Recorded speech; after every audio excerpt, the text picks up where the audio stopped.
Skies of Arcadia is one of those tremendous games that was, at the time of its release, never fully appreciated by the public at large, experiencing a similar fate to games like Okami. Perhaps because of the Dreamcast's underdog status and Sky's launch mere months before the console's discontinuation, it never managed to sell well. But like a fine wine, Arcadia has aged gracefully with its unique ship-focused exploration, delightful story, and satisfying combat. Overworks borrows some elements from other JRPGs, but it all comes together to form a cohesive and charming JRPG that is one of the Dreamcast's finest, marking one of the most noteworthy exclusives to come from Sega's ill-fated console.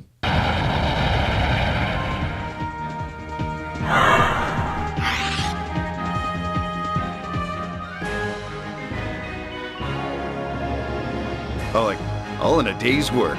Skies of Arcadia thrusts you into the action sharpish as you take the role of Vice, a member of the Blue Rogues, a Robin Hood-esque band of thieves who steal from the upper-class ships.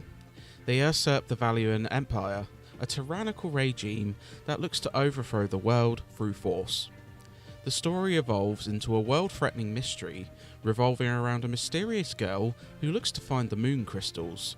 Upon discovery, will awaken destructive Gygus, which will destroy the world.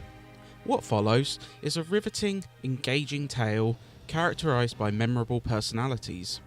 Vise is a likeable hero, with a particularly strong friendship with Aika, which leads to great comedic moments. Whether it's lightening the mood, throwing you into a dark situation, or keeping the adventure flowing, the story does very well. Though some of the story elements may seem familiar, especially to those who have spent extensive time with JRPGs, it still has plenty to offer. There are a lot of traditional elements at play here. Sky's combat takes place in a turn-based manner, with up to 4 party members fighting. Each character brandishes a unique weapon, which can be replaced with superior ones from merchants. As monsters and military opponents are defeated, characters earn XP, which improves stats, and can also be fitted with equipment to add buffs. The neat wrinkle comes in the form of elemental stones, which can be swapped between before performing attacks.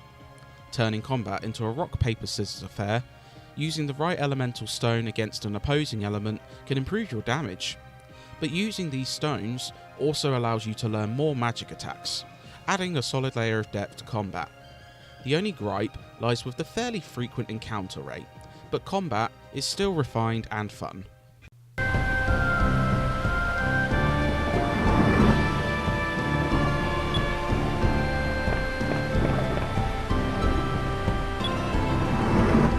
Gameplay is also divided into exploring cities and dungeons. Several cities allow you not only to advance the story by interacting with NPCs, but also by weapons, armour, and items. You can also visit the Sailors Guild to sell discoveries. Dungeons reveal far more complex layouts, often sending you through complex mazes with puzzles, random encounters, and treasure chests to uncover. These labyrinthian locations are usually fun to explore, with some clever brain teasers which encompass each environment, such as draining the water level out of a submerged temple. Each dungeon also concludes with a boss that can test your preparation skills. While save points let you avoid loss of progress, lacking items to keep your party healed can be tricky, but the difficulty usually falls into the middling category, removing much of the need to grind. But it's Sky's setup that often leads to its most unique traits. Being a pirate, you are quickly given a ship to command. This allows you to sail between towns and dungeons, making for a unique travelling system. There are more than a dozen unique locales to visit, as well as special landmarks to discover, which can be sold for gold. There's great incentive to explore, with hidden locales to find, and a widening world that, like any great adventure, has you filling your own map. As you progress, upgrades to your ship allow you to navigate even more of the large world. Much like Suikoden, crewmates can be recruited to add perks to your base and are usable in ship battles. Even if you just focus on story content, you can expect to spend upwards of 70 hours before reaching the end. When you factor in discoveries, side missions, and recruiting crew, it'll creep up to 100 hours.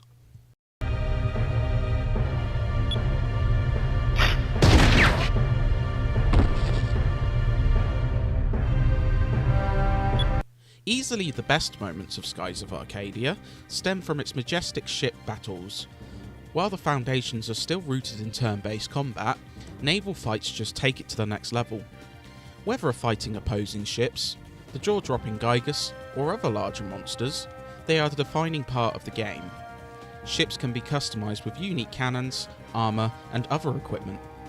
Not only that, but characters' magic abilities can be used, allowing you to buff your ship and cast offensive magic. There's a lot of opportunity for experimentation, including cannon attacks, which can be spread over multiple turns, while casting spells and buffs can be done simultaneously. They not only break up the action very nicely, but are easily the highlights of the game. Skies of Arcadia is also a presentation powerhouse. Perhaps the best looking JRPG of the time, the engine produces some fantastic vistas, detailed characters, and excellent sky swirls. Cutscenes, though lacking voice acting, convey emotion through expressive facials and animation. Character and ship models bear great detail, shown particularly during the explosive S moves, which fill the screen with explosive colour and movement. The sound is also great, with excellent music spanning a number of styles, fitting nicely with the varied cultures of different places you'll visit. The sandy city of Nazrad boasts a theme which mixes hand drums with more Persian-sounding instruments, while Valiant generals are often followed by a bombastic, sinister violin. The sound effects are decent, though some definitely suffer from bit-crushed audio.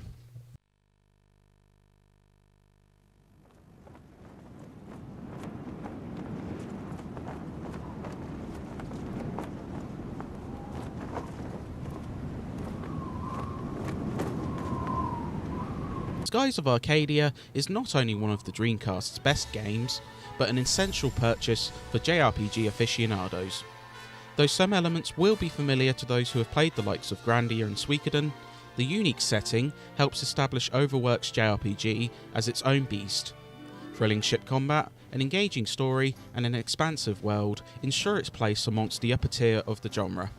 For Dreamcast owners, it's an essential part of any collector's library. If you love the JRPG genre, it might be worth considering buying a Dreamcast just to play this.